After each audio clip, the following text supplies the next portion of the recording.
এটাই মই কথা কওঁ, গৌৰৱ গগৈ ডাঙৰীয়াই সকলোৰে বিপক্ষে ইমান দিনে ক'লে। মই আজি স্পষ্ট অভিযোগ দিছোঁ যে তেওঁৰ পাকিস্তানতো সম্পত্তি আছে, ব্ৰিটিছতো, লণ্ডনতো সম্পত্তি আছে, আৰু আমেৰিকাতো সম্পত্তি থকা বুলি অখিল গগৈয়ে কৈ থৈছে। আমেৰিকাতো মোৰ এলিগেশ্যন নহয়, সেইটো অখিল গগৈৰ এলিগেশ্যন।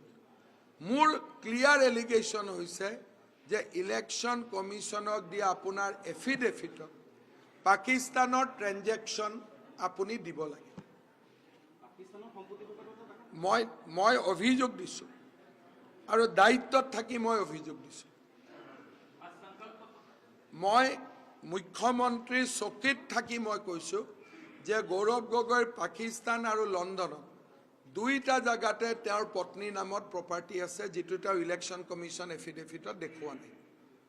আৰু যদি নাই, তেতিয়াহ'লে তেওঁৰ পত্নীৰ পুৰণাই হওক পাকিস্তান বেংক একাউণ্টৰ ট্ৰেনজেকশ্যন অন্ততঃ 3জন নিউট্ৰেল মানুহৰ আগত দেখাওক, মোক দেখুৱাব নালাগে।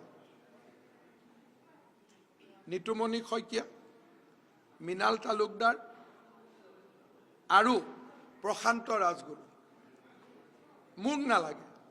নিতুমণি শইকীয়া, মৃণাল তালুকদাৰ, প্ৰশান্ত ৰাজগুৰু, এই 3জন ব্যক্তিৰ সন্মুখত, লাগিলে অদীপ ফুকনকো ল'ব, এই 4জন ব্যক্তিৰ সন্মুখত তেওঁৰ পাকিস্তান বেংক একাউণ্টৰ গোটেই ডিটেইলছটো দেখুৱাওক। মই তেওঁক প্ৰত্যাহ্বান কৰিছোঁ। আৰু এই 4জন মানুহে আহি তাৰ পিছত সংবাদ মাধ্যমক কওক যে নাই, তেওঁৰ একো নাই, হিমন্ত বিশ্ব শৰ্মাৰ অভিযোগ মিছা। মোক দেখুৱাব, মই কোৱা নাই। কাক কাক কৈছোঁ?